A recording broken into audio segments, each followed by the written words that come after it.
आदमी जब जब जुल्म करेगा सत्ता के गलियारों से इनकलाब जिंदाबाद। भूख से तरफ के मरवा काहे मरने हो तो लड़के मरी जा, जुल्मी बढ़लो कहूं बढ़ी जा, दुश्मन के छाती पर चढ़ी जा। भूख से तरफ के मरवा काहे मरने हो तो लड़के मरी जा। आत्महत्या की बात मत कीजिए। बीपीएससी के जवान जो है कड़ाके की ठंड में जो है पानी पर जो है पानी मार करके जो है उनको लाठी मारा जा रहा था। तो आपको विधायक मिले तो उससे पूछिए ना, यही हरकत रहा ना तो जो है ना गली गांव मोहल्ला में लोग घुसने नहीं देगा। नमस्कार, संतोष की रिपोर्ट में आप सबों का स्वागत है।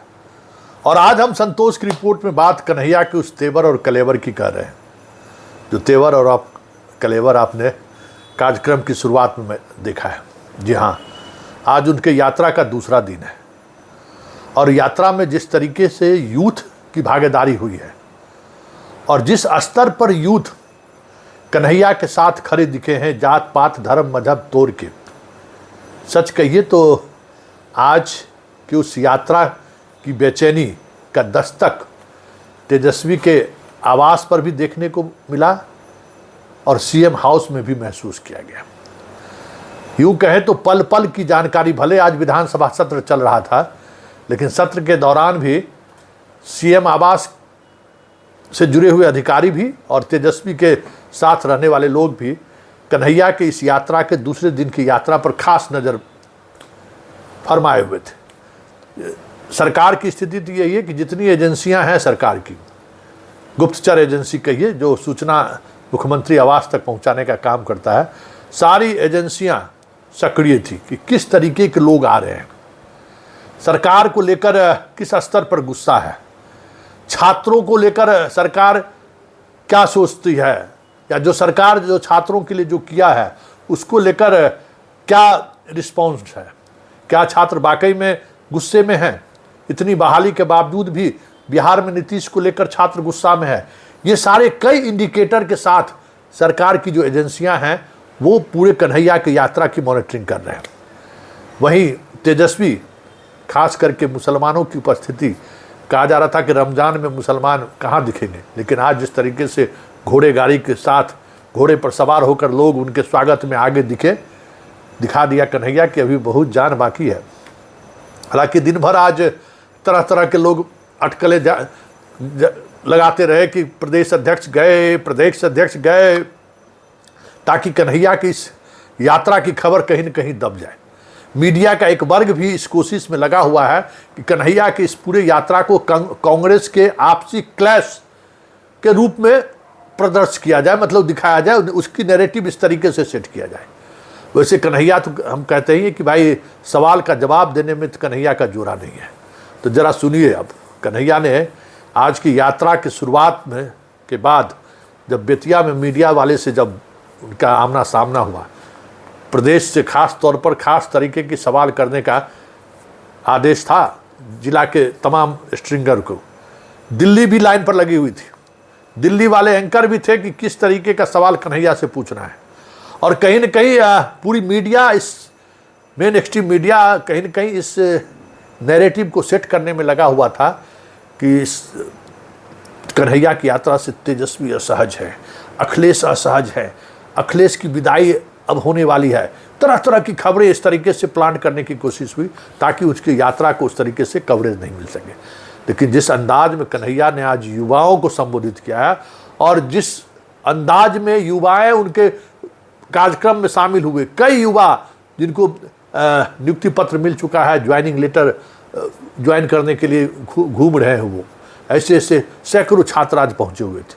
सबों ने अपने दिल की बात कही और उस दिल के बात के बाद जो कन्हैया ने जो कहा है, जरा पहले वो सुन लीजिए।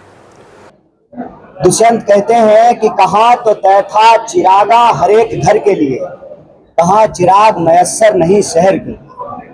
आपको याद होगा कि प्रधानमंत्री जी अपने चुनावी भाषणों में कहा करते थे हर साल 2 करोड़ नौकरी दी जाएगी।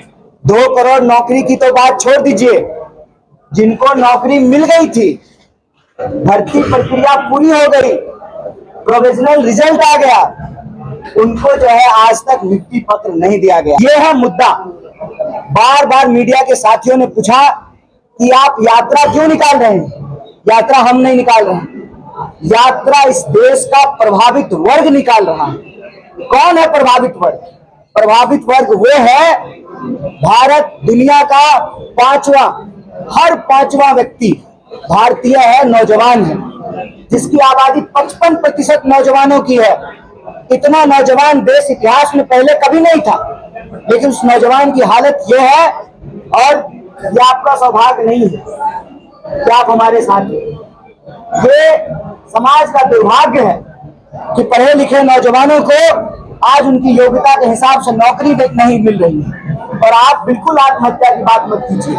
बिहार के कवि हुए मथुरा प्रसाद नवीन, उन्होंने कहा, भूख से तरफ के मरवा काहे, मरने हो तो लड़के मरी जा, जुल्मी बढ़लो तहु बढ़ी जा, दुश्मन के छाती पर चढ़ी जा, भूख से तरफ के मरवा काहे, मरने हो तो लड़के मरी जा।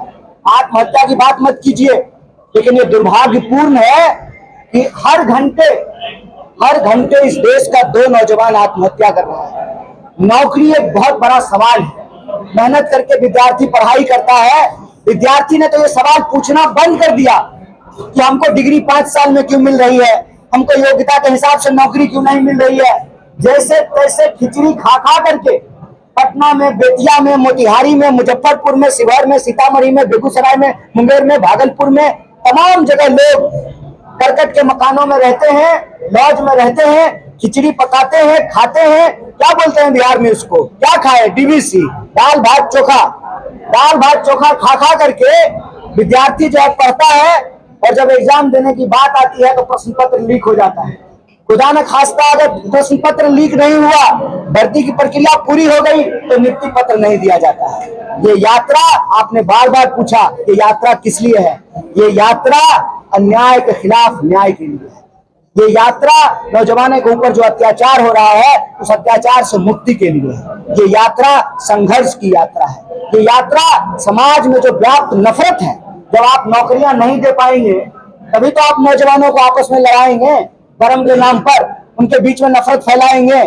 और नफरत की आग में जो ये बिहार को जलाने की कोशिश की जा रही है, उस नफरत की आग को बुझा करके नया बिहार बनाने की यात्रा है। हमने बार बार कहा कि ये यात्रा बिहार के छात्रों और नौजवानों की यात्रा है। कांग्रेस पार्टी ठीक उसी तरीके से इतिहास को दोहरा रही है जैसे आजादी के आंदोलन में हुआ। तो आपने सुन लिया, ये कन्हैया के प्रेस कॉन्फ्रेंस का एक हिस्सा है। और दूसरा हिस्सा वो है जिस दौरान मीडिया वाले जो दिल्ली और पटना से जो नैरेटिव सेट करने की कोशिश हो रही थी कांग्रेस के अंदर तेजस्वी को लेकर, उससे जुड़े हुए जब सवाल कन्हैया से होना शुरू हो गया, तो फिर तो आप सोच सकते हैं कि कन्हैया को की शैली एक अपने आप में एक अद्भुत शैली है, और उस शैली में बड़े बड़े मीडिया वाले को पसीना छूट जाता है। तो फिर उनके उस तमाम सवालों को लेकर क्या जवाब दिया है, और ख़ास करके बिहार सरकार को लेकर किस तरीके से उन्होंने घेराबंदी की है, जरा वो पहले सुन लीजिए। बीपीएससी के जवान जो है कड़ाके की ठंड में जो है पानी पर जो है पानी मार करके जो है उनको लाठी मारा जा रहा था। तो आपको विधायक मिले तो उससे पूछिए ना, यही हरकत रहा ना तो जो है ना गली गांव मोहल्ला में लोग घुसने नहीं देगा। विधायक अपने घर के वोट से तो नहीं बने हैं ना, खाली मम्मी पापा थैंक यू से तो विधायक नहीं बने हैं। वोट जनता दी है ना भाई। चाहे लव यू टू जो होता है घर में, उसी से विधायक बन गए हैं कि जनता देती है वोट। ये जनता नहीं है, इनके माँ बाप को वोट नहीं है, ये भी वोटर है ना भाई। इस देश के नागरिक आप भी हैं, हम भी हैं। अरे आपके ऑफिस में सैलरी अलग अलग हो सकता है, पत्रकार का अलग, रिपोर्टर का अलग, एडिटर का अलग, कैमरा पर्सन का अलग, लेकिन वोट का अधिकार तो सबका बराबर है ना। तो विधायक मंत्री जब अगला बार पूछे तो उनको बोलिए कि आप बेरोजगारी पे काहे नहीं हमला करते हैं। कल आपने कहा था आप बेरोजगारी पे काहे नहीं हमला करते हैं, आप जो है गरीबी पे हमला क्यों नहीं करते हैं, और क्यों नहीं जो है भर्ती पेंडिंग को जो है उसको क्लियर कर रहे हैं, क्यों जो है 10 लाख नौकरियां पद रिक्त पड़ा हुआ है। बिहार का कोई एमएलए पूछता है तो पूछिए कि बेटा बेटी कहाँ पढ़ता है, बिहार में पढ़ता है, बाहर भेजे हैं पढ़ने, का इलाज कहाँ कराए, बिहार कराए बाहर कराए, ये सब सवाल पूछिए ना आप लोग। ये यात्रा मेरी यात्रा नहीं है, ये यात्रा इनकी यात्रा है, इन नौजवानों की यात्रा है जिनको रोजगार चाहिए। ये यात्रा बिहार के उन लोगों की यात्रा है जो पलायन का दंश झेल रहे हैं। मम्मी होली में आना चाहते हैं, टिकट नहीं कंफर्म हुआ है, काहे होली में जो है घर से बाहर रहेगा, लोग यहीं कमाएगा, यहीं खाएगा, यहीं होली खेलेगा, क्या जरूरी है टिकट लेने का। पंजाब का लोगों को तो ये प्रॉब्लम नहीं हो रहा है, तो अपने ही खेत में काम करते हैं, हमको उनके खेत में जाकर के काम करना पड़ता है। तो थोड़ा बिहार की राजनीति को, बिहार के जो ये एमएलए मंत्री विधायक हैं, उनको थोड़ा लाइन पे लाइए और पूछिए कि रोजगार काहे नहीं मिल रहा है। तो आपने सुना, कुछ यही टेम्परामेंट पूरी यात्रा के दौरान रहा। और पूरी यात्रा के दौरान जो सबसे खास बात रही, युवा तो शामिल हुए ही, और उस युवा में अधिकांश पिछड़े वर्ग के युवा शामिल हुए हैं। मुसलमानों की उपस्थिति भी उसी तरीके का है। हाँ, महिलाओं और लड़कियों का वो झुकाव कन्हैया की तरफ देखने को नहीं मिला कि वो पदयात्रा में शामिल हो जाए। लेकिन जिस गांव से वो गुजरे, उस गांव में कहीं न कहीं स्वागत के लिए महिलाएं भी जरूर घर से बाहर निकली, लड़कियां भी घर से बाहर जरूर थी, और हर किसी की जुबान पर यही था कि नौकरी तो पैसा देने वाले को ही होता है। तो ये जो एक टेम्परामेंट बिहार के यूथ के अंदर देखने को मिला है, बीपीएससी आंदोलन का एक प्रभाव तो है ही। बीपीएससी आंदोलन ने कमोबेश उस पूरे कह सकते हैं कि खेल को गांव के आम लोगों तक पहुंचा दिया है कि नीतीश की सरकार में योग्य लोगों को नौकरी नहीं दी जा रही है। नीतीश की सरकार में जो पान बेचने की जिसकी योग्यता नहीं है, वो शिक्षक बन गया है। जो मुश्किल से मैट्रिक पास किया है, वो कहीं सिपाही बना हुआ है। मतलब ऐसे ऐसे लोग आज डीएसपी से लेके बीडीओ से लेके सीईओ तक बने हुए हैं, जिनकी योग्यता पान का दुकान चलाने लायक नहीं है। ये अब चर्चाएं गांव-गांव तक होने लगी है, और इस चर्चा को कहीं न कन्हैया एक्सप्लॉइट करते हुए दिख रहे हैं। ऐसे में ये कहना दिलचस्प होगा कि इस यात्रा का राजनीतिक जीवन, कन्हैया के राजनीतिक जीवन पर कितना प्रभाव पड़ेगा, मतलब मजबूती को लेकर कहना मुश्किल है। लेकिन इतना जरूर है कि इस यात्रा ने नीतीश और तेजस्वी दोनों की धड़कनें जरूर बढ़ा दी है।